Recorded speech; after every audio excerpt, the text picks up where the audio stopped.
Welcome to the Women's Motorsports Network podcast, the show that puts the spotlight on the incredible women who fuel the world of motorsports.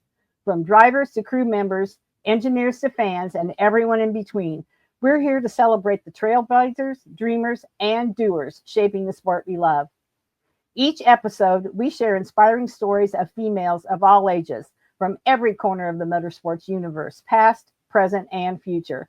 It's a journey through the seasons of life filled with heartfelt moments, laughter, and a whole lot of horsepower.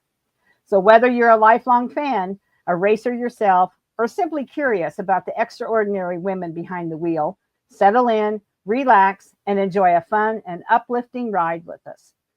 This is the Women's Motorsports Network podcast, connecting and celebrating women in motorsports, one story at a time. Let's hit the track.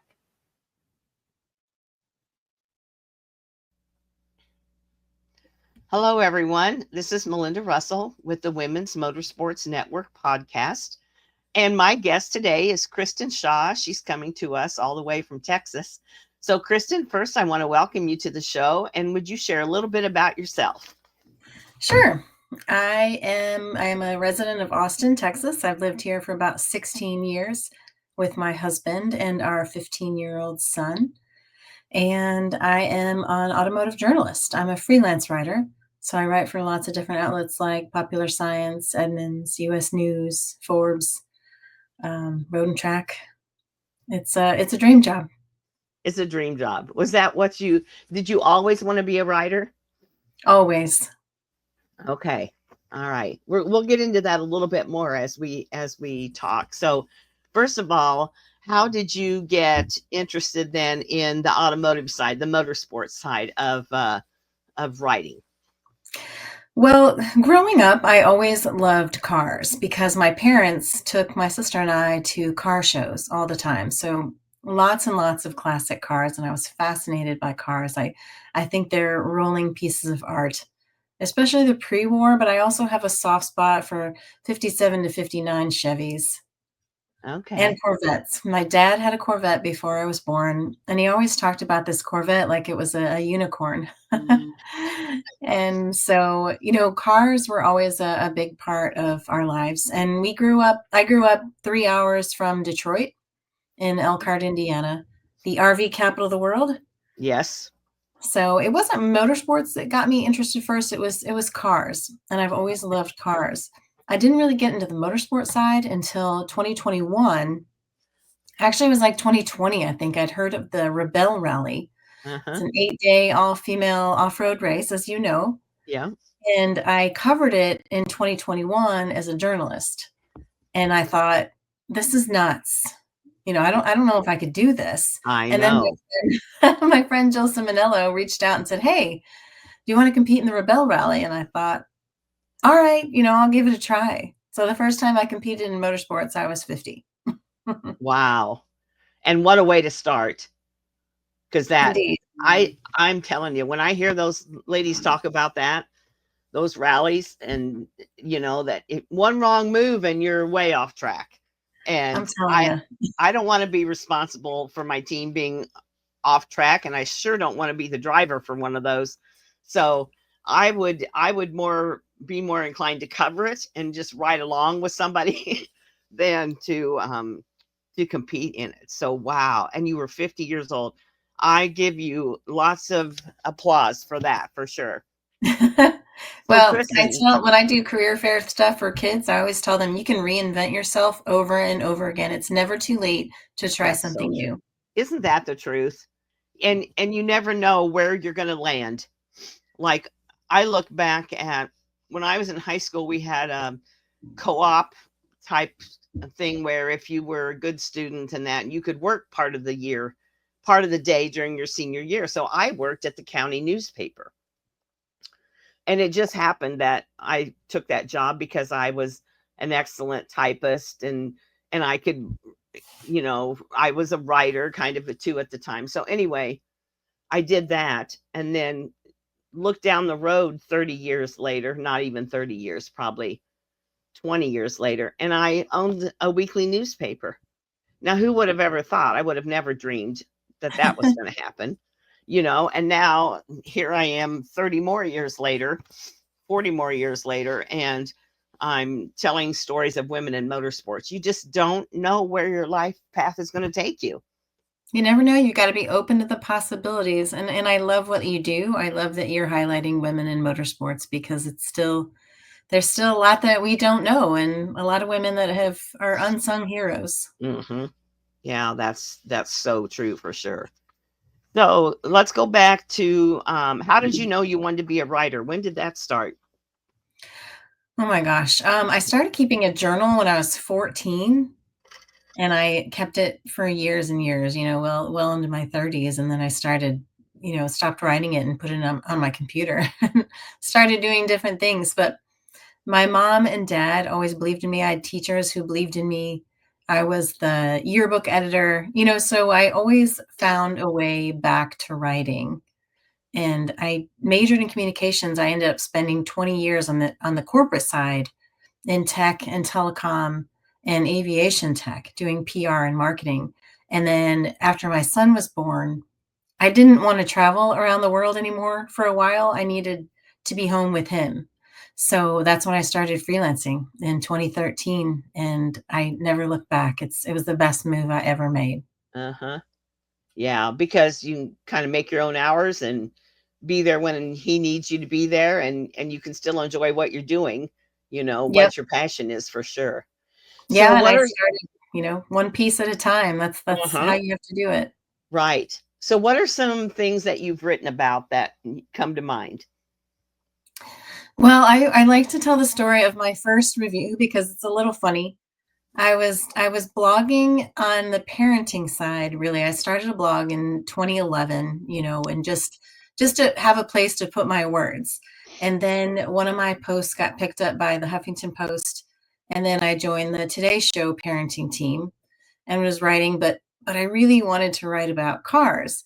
And I saw an ad on Facebook for this new company in Austin. It was an exotic sports car rental company, and I pitched them the idea of driving one of their supercars in exchange for local blog coverage.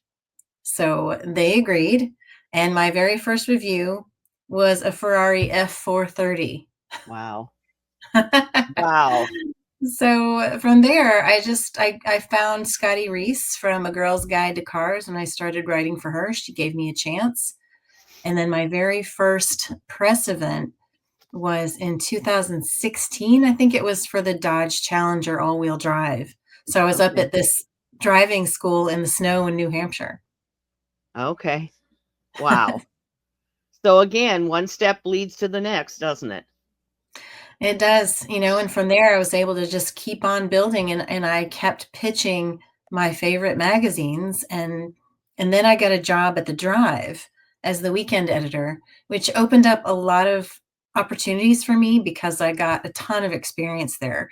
It was hard giving up my weekends. It was hard on my family, Yeah. but they gave me a lot of editorial freedom, and I loved working with Kyle Tramcha and Patrick George and Jerry Perez as well. They were all so encouraging, and Yeah. I learned a ton. Yeah. And sometimes you have to do something that's maybe not 100% what you want to do to get to where you want to be, for sure. 100%. Yeah, Yeah, absolutely. So you write about cars. Do you ever do interviews with people, or is it just I car? do. I do. Okay. I love talking to people. I think people are really interesting. I just met the CEO of Ineos Automotive last week. Her name's Lynn Calder, and she was so interesting. Like, she's such a go-getter. I love Shelby Hall as well, who I'm sure you know. And she's just fascinating. Emily Miller is another one of my favorite subjects. She just Okay. encourages so many women to follow their dreams. And, Yeah. men too. I love Ralph Gilles from Stellantis, a fascinating guy. Klaus Buse, I'm not even sure if I'm saying his name right, but from Maserati. He's such an incredible designer. Yeah. And you just meet some of the most amazing people. I mean, Yeah, it's and a lot of them are people that you probably would have never heard of, really, in a normal day's life, in your normal day-to-day life, or even working, in a different job. some of those people you would have never ever heard of, and yet you had a chance to talk to them and interview them and find out what amazing people there are out there doing amazing things that I can't even comprehend. I know. There's some people who started with absolutely nothing Mm-hmm. and built it into something fabulous, like Mate Rimatz and Christian von Koenigsegg. Those guys were such interesting interviews. The Yeah, people behind, I mean, the machinery is beautiful and amazing, but it wouldn't exist without the people behind it. So that's where I right. think the real stories are. Yeah. So I was trying to think. So you listed a lot of magazines that you've written for. Is there one that you haven't got a chance to write for that you'd really like to? Something that's on your bucket list? Hmm. You hit a lot of big Uh, ones.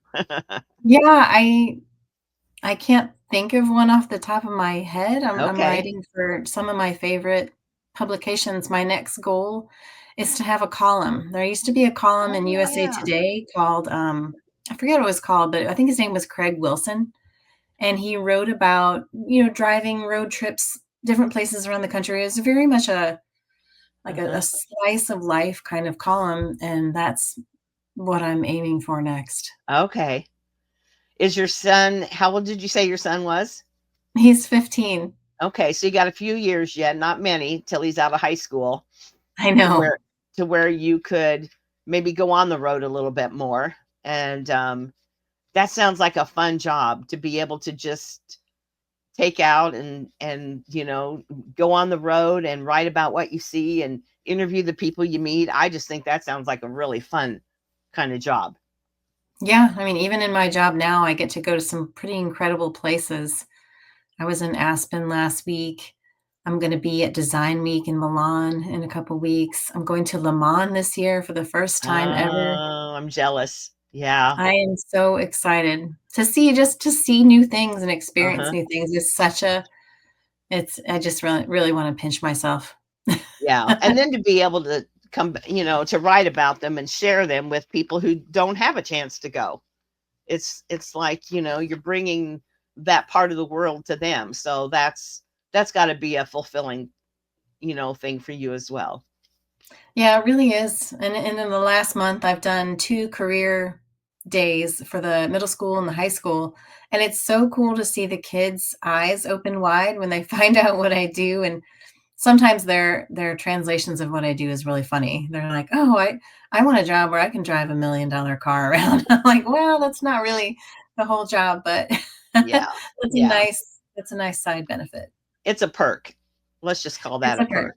Yeah, It's a for perk. sure. It's fun to tell kids how you can your career path may not be a straight line, but Mhm. you can totally get there, and you can veer off and figure out your way in Oh, many yeah. different ways. Oh, yeah, for sure. And, like you said, here's the thing about a career like yours, or there's lots of careers similar in the fact that it's not the kind of career a guidance counselor would talk to a kid about because they tend to go the more normal route, teacher, excuse me, teacher, doctor, nurse, whatever it might be, right? Right. And then and then they invite you in and you talk to them about basically seeing the world and writing about cars. And that's not something that probably a guidance counselor would ever bring up to somebody as a career, even if they were an outstanding writer or they were technically, like looking at cars or good at cars. Even in high school, there's kids that are good at working on cars. So I love the fact that they invited you in and you were able to share what you do. I think schools need to do more of that, and not that teaching and being a nurse and all those things. There's not, oh gosh, we couldn't do without them, but they need to have a wider view of what's out there and what can be done. Yeah, kids don't even know what they don't know and what's out Mhm. there and Right. what you can dream about. I knew that I always loved cars, but I really didn't know that I could do this. And it's Hmm. been such a revelation. It's Yeah. been Yeah, it's been pretty incredible, and I've taken and what another thing I told the kids last week from high school, I said, "Everything I've done in my career, I've built upon like when you're building Legos, right? You have to build the foundation, and my foundation was in marketing and public relations, learning about technology. So Mhm. now I can take that knowledge and that experience with technology and engineering and apply it to when I write about cars. So with popular science, I'll specialize in finding one really interesting piece of technology or engineering and focus on and highlight that. Mhm. Yeah. Do you I know you've written a lot of things and this might be a hard question to answer, but do you have one that um sticks out that you just are really really super proud of, or one that you just really, if I said what was the your most favorite thing that you've written about, do you have one or a couple? I have a couple. One's pretty recent. That was I went with Lamborghini on an ice drive on a frozen lake a Ooh, couple weeks ago, and I got to drive the Urus SE, the Huracan Cerato, and the Revuelto. wow. And it was such an incredible experience just from the way they run the event and every little touch. It's a customer event, but they brought in a couple journalists to experience it as well.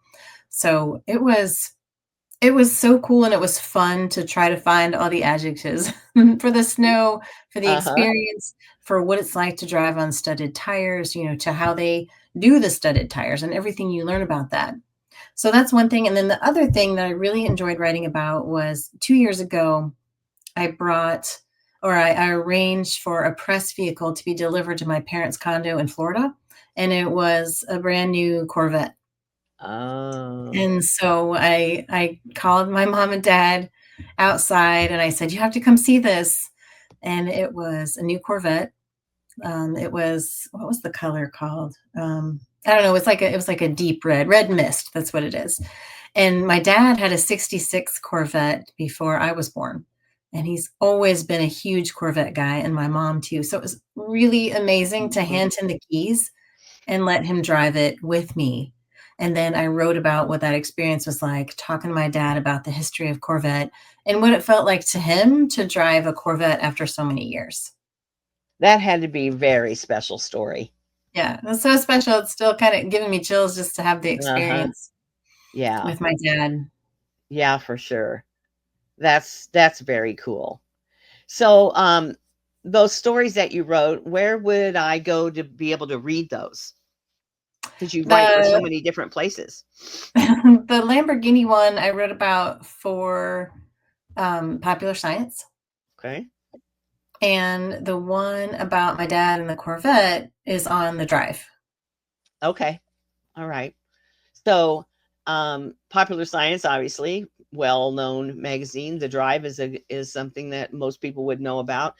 Um, so what stories have you got coming up? You said you're going several places.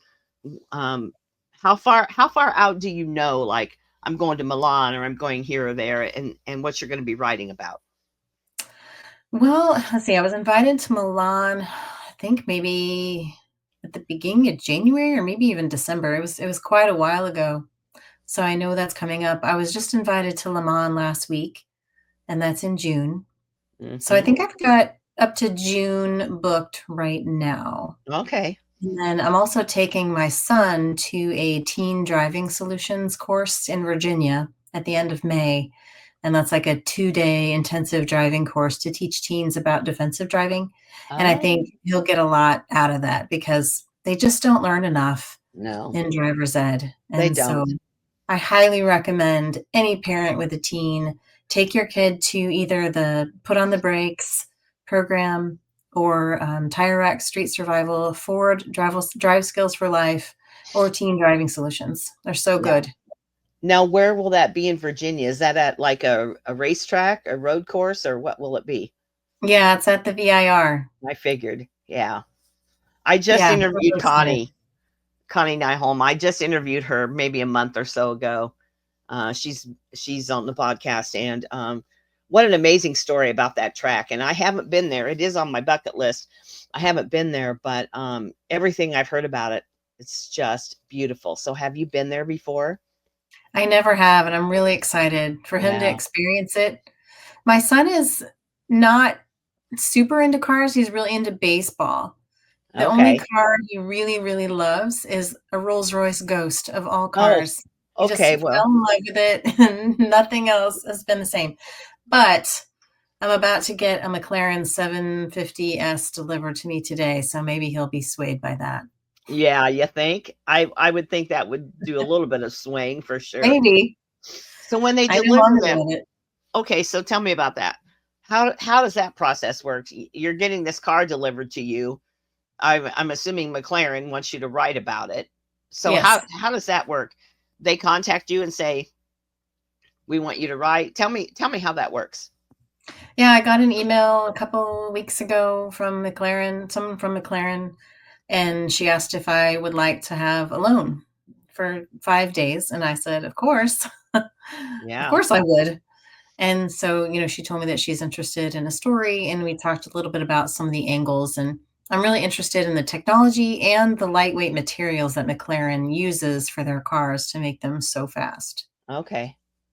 That's going to be a good story to write, and the fact that you can drive it. And so do you have someplace special that you'll go to drive it to really get a feel for the car, or you're just going to go to the grocery store and get, do whatever? Well, I'll drive it as much as I can. We've got some baseball games out of town, so we'll drive it to that. I'll pick my son up from school, which is funny because he gets picked up in a different car all the time. Uh-huh. I always tell him, tell your classmates that you are not some spoiled rich kid. Yeah. Yeah. You have a mom who's a journalist, okay? Yeah. He Yeah. thinks it's fine. That is fun. And for a kid that age, that's a pretty big deal. So that's kind of fun for sure. Yeah. Yeah, yeah, his friends are always more interested in the specs than he is, but I'm it's sure. really funny. Yeah. So is there any kind of a car or something that is kind of on your bucket list that you haven't had a chance to like test drive and write about? I have never driven a Koenigsegg, and I would really love to. I've met Christian. I think he's amazing. I think driving the Jesko would be something pretty special. I've driven a Bugatti, I've driven a Ferrari, I've driven Lamborghini many, many times, and I love Lamborghini. That's my poster car. It was the Okay. Aventador S was my favorite for a long time until the Rivuelto came out. Yeah. Hmm. And so I'm going to ask you a funny question. What's your daily driver? What kind of car do you just drive when you don't have a loaner car? Well, we have we have a 2000 Range Rover Okay. in our garage, and we had a 2013 Land Rover LR4 for 11 years. We just sold it a couple months ago. Okay.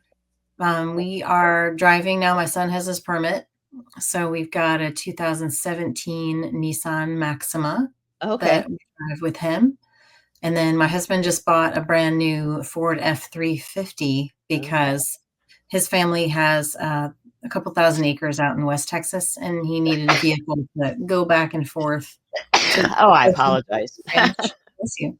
To manage the ranch and also to drive on the ranch because it's Okay. pretty rough terrain in a lot of spots. All right. So normal, pretty normal kind of cars, big truck. Yeah. Sounds Yeah, like well, somebody sounds like what you would drive in Texas, a Ford F-350. So that's indeed. yeah, for sure. So Yeah. what has been your favorite thing about the job that you're doing, about being a freelance journalist? I love the flexibility. I can work from home. I can work from a Mhm. coffee shop. I love that I can work from anywhere. I love that I have the opportunity to use my voice in different ways on different publications. Different every publication has its own kind of voice and tone, Mhm. and it's fun to see, kind of fit my voice into that to make sure it appeals to their audience, but also that it has a unique personality that I bring to the table. I Yeah. also love the people I've made some great friends, including Jill Simonillo, my Rebel Rally teammate. She's one of my very best friends, and we've been through a lot together. And, when you're on the road for 8 days straight, sleeping in a Mhm. tent, dealing with, feeling lost, a lot of the time. It's tough. But the people are some of the best in the world, I think, in this business. I think so too. And car people are what it's very similar to motorsports, the motorsports community. It's like a family, and it's not as big of a community as one would think. When you think about, oh, the car industry's got to be just huge. Well, yes, but not really when you get to think looking more at the top where, who's deciding, and the designers and the owner. It's not as big a community as you think. And so you can really get to know people, which I think is the best part of all of that. You make new friends that you would have never met before. Agreed. And a lot of the time, I mean, I see a lot of the same people on automotive press events, Hmm. and a lot of the time I'll get to partner with them, and you spend a couple hours in the car with someone when you're paired up, because Yeah. they usually pair you up with someone. You get to pick your own partner. And it's a lot of fun. You just talk about Yeah. lots of different things, and you talk about the cars and what you have in common, Yeah. and it's an amazing opportunity. Oh, it absolutely is. Are there a lot of other women that do what you do, or is it mostly men? It's mostly men, I would say. I mean, at least 75%. Okay. But there are some incredible women in the space, and a lot of us are friends too. We really try to support each other and Uh-huh. boost each other up, and I could Yeah. name a lot of them. Well, Yeah. I'm afraid I'd leave somebody out, but there's some Right. really incredible women out there doing Yeah. this too. And it's also now one of those jobs that if somebody hears your story and they like to write, it's another opportunity for them to look into to see what they could be doing, down the road, and literally down the road, and write about these cars. Yeah. Yeah, and there's So, room for everyone because everybody has a unique voice and something mhm, different to add. yeah, So there's there's no there's no competition in my eyes. It's yeah, all about lifting each other up and everybody getting a chance. right. So do you have a dream car? I know you kind of mentioned a couple cars. Do you have a dream car? Money's no object. What would be in your garage? Oh, it's probably going to be a turquoise and white 1957 Chevy Resto Mod. Okay. And why is I that? love I love the fins. I just think they're so beautiful. I like the 59 as well with the triple tail lights, but Oh, there's something about the 57 Bel Air that I really love. I do love the Ford Fairlanes as well of that era. okay. The old Okay. Studebakers. I Uh-huh. mean, Yeah. there's so many. And you know what? I mean, some of the cars today are beautiful. Let's be right up front about that. Lots of beautiful cars today, but they don't look anything like the old cars.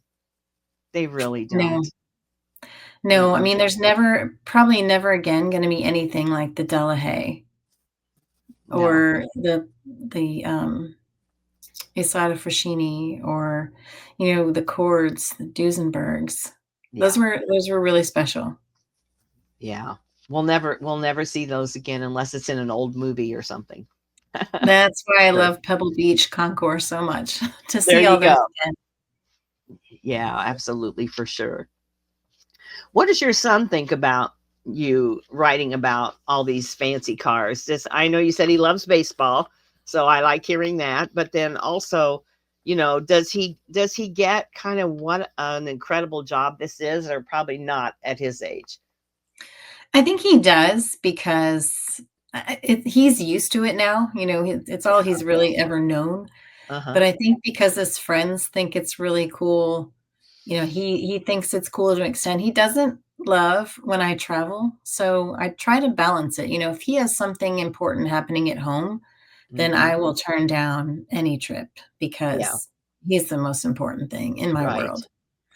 And But I think he appreciates that my husband and I both work for ourselves and we have so much flexibility. And we tell him all the time, most people in the world don't get to love their job, like really Right. love it. And I just don't even feel like it's work most of the time. I mean, there's stress and there's deadlines and there's Right. things that have to be done, but I love every bit of it. Yeah, and really, if you compare that to getting up and going to work every day from 8 to 4, or 9 to 5, or whatever you want to say, and there's days that you just don't feel like going into an office or doing whatever somebody else is telling you to do. And I mean, you know, there's just nothing like one working for yourself and then being able to use your creative juices, your creative parts, along with something you're passionate about. That's not work at all. I mean, yes, there's deadlines and that, but that's life. There's deadlines in life. So you're not going to get away from that. I don't care what you do. But Nope. I think such a if cool anybody's job. in this business and doesn't appreciate it, they really should do something else Yeah. because there's a lot of people who would love to do what I do, and Oh, it's not an absolutely. easy route. I mean, it's No. everybody has a different path. So do you share like on social media at all about like what upcoming articles you're going to have and where they're going to be so people can kind of follow and read? Because I don't subscribe to Popular Science, but if I knew you were writing a story in there about something, then I might be more likely to buy that issue. So do you share that at all online where people could kind of keep track? Everything I do, almost everything I do is online.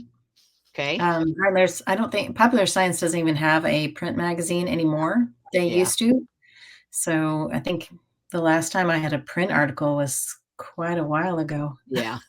They're just they're you go to Barnes and Noble and there's racks and racks of magazines, but there's a lot of magazines that you'll never see there that you have to get online.